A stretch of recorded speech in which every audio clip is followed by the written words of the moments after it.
Well, if you ask me, that looks 10 times better. Now, I'm not completely happy with the fitment, but of course that'll change later on once we actually dig back into the Miata. Now that that's been taken care of, this is how the engine bay is looking, pretty much assembled back together, and I think it looks 10 times better than what it did before.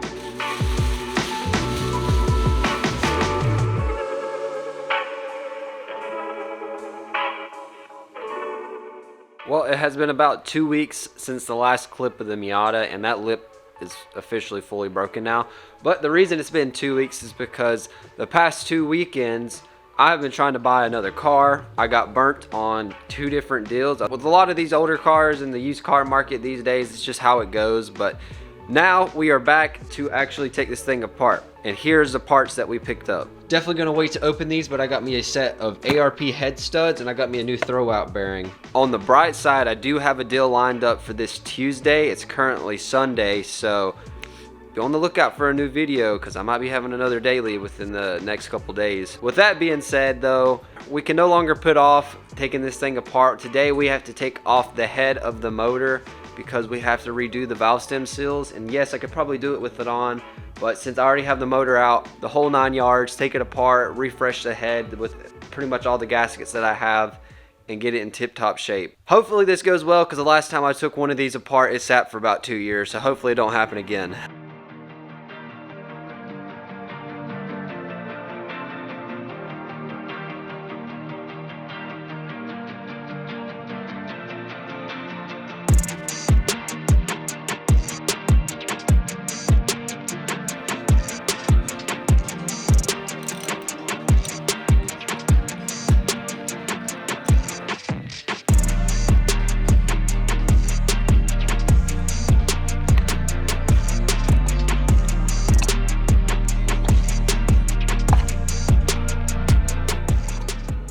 Well, I just made a trip to Harbor Freight. I got some more tools. I got me a breaker bar and some Allen heads. So that way I minimize the risk of breaking anything.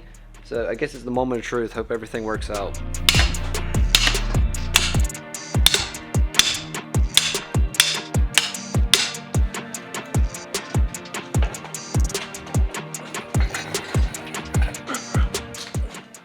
Well, removing the head was 100% easier than I expected it to. I took my time with it and I got it done right. But we do have a bit of a situation now that we do have the head removed. So as I was taking off the head bolts, right, in cylinder 4 and 5, the head bolts had a little bit of milkiness around them, which turns out cylinder number 5, it's got a little bit of rust down in it. I don't think the head gasket was completely fried. If you look here around the edge, you can definitely see it was leaking.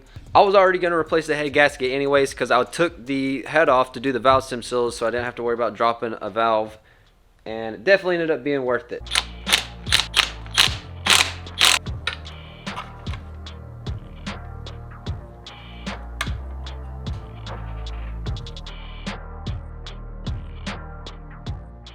So we've been making pretty good progress with taking the motor apart. We got the cams removed, and now we're in the process of removing the valve stem seals, which was the whole idea of taking this motor back apart. And I bought this tool here, and this thing is spectacular in terms of how it works. If you've seen it before, it's a valve stem removal tool or a valve spring removal tool. The way it works is it uses this pole to leverage itself against it, and you push down on it and it compresses the spring. I'm not going to do it because I just popped it out, but you can see the spring goes down and it makes it easy to remove the retainers. Sorry. Okay, so this is probably, actually not even probably, this is absolutely the worst part about this entire process. I have been held up for the last like 2 weekends working on this, doing these valve stem seals. I know in the video it kind of looks simple, right? You just kind of like compress it, you pop it out, you take the valve stem out, you put the new one in. No. The issue is when you're putting it back in, you see those little collets, the rings and stuff? It takes so long to get those things back in. If you guys have ever played the game Operation, this is literally all it is, except for there's a lot more going on. You have to compress the spring. You have to surgically install these little freaking collets around the valve in between the retainer, I guess that's what it's fucking called. And you have to compress it. You got to slide it in, and then you got to let it out, and it hugs around it. But if you're not lined up right, it won't go in. Super frustrating, but we're making good progress. We are 3/4 way done with one side, and I will show you guys more of this, but it's literally just the same stuff over and over. And each one of them, I think the fastest I've done one is about 20 minutes. So even if I could do them all in 20 minutes, this would take a long ass time because I still haven't even started on the intake side. So instead of showing you guys every part of this, I'm just going to cut to where I do something different.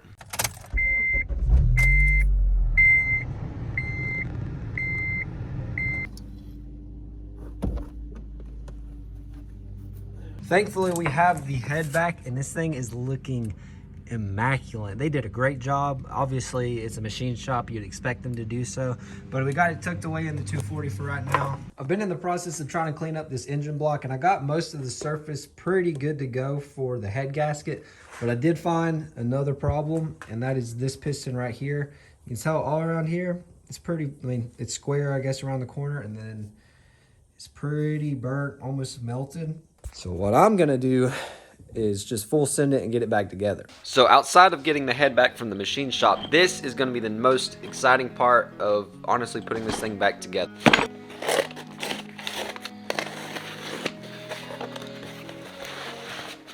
Some of you might have guessed it, but we got, I probably even said it honestly, we got a set of ARP head studs to put into the RB20. That way it's a little bit more secure power wise and probably increase the longevity of the motor. You guys are not gonna believe this, but they just look like studs. Yeah, they're about $200 on raw brokerage. So if you guys want to pick up a set, I'm gonna put a link down below. No affiliation, just help you guys out.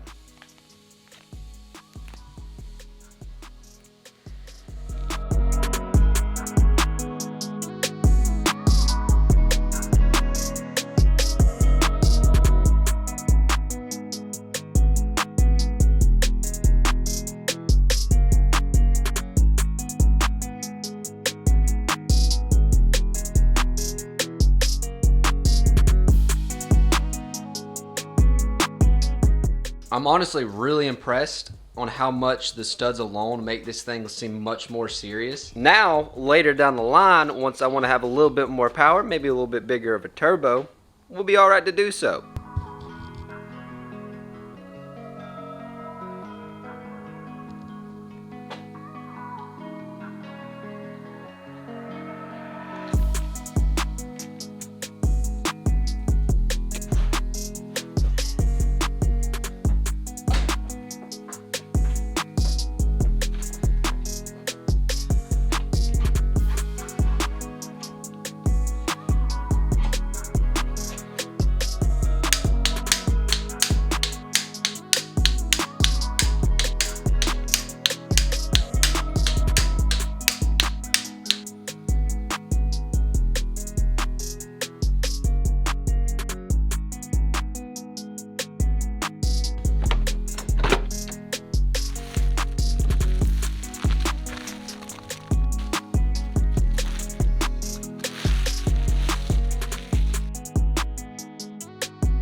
So I made a few mistakes leading up to the cam install. One, I forgot to put the freaking lifters in, and two, almost half of the cam caps or the cam bearings, I forget exactly what these things are called. Most of these bolts were seized inside of this. I don't know what the previous people used on it, but I had to actually use a hydraulic press to press the damn bolts out. And it took a lot of force on most of them. I didn't end up filming any of that, but we finally got them all prepped up, cleaned all the holes where they go down into it, and now we are finally ready to install the cams.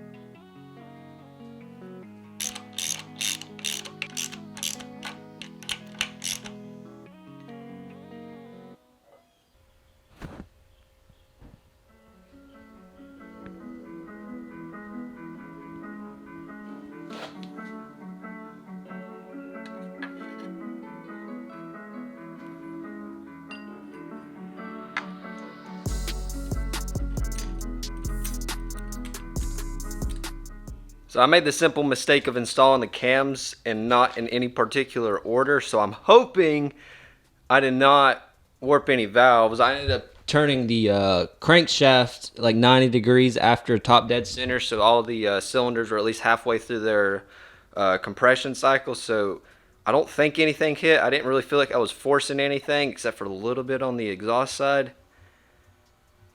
But we're going to full send it.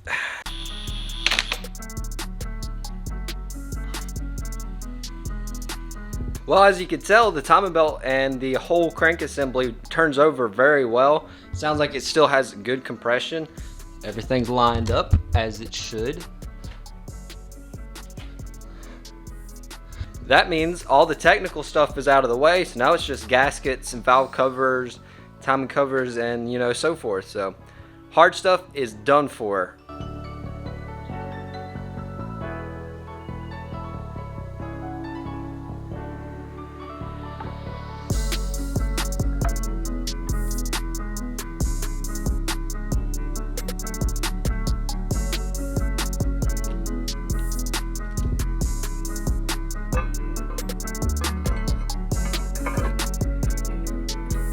I don't know what the chances of this are, but I broke a stud tightening it back on, so.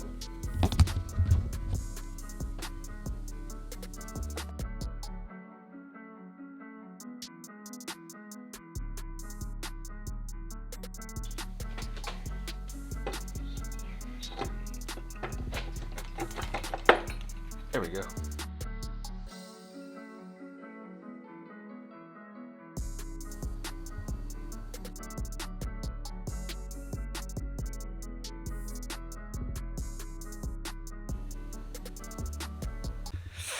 There we have it, boys.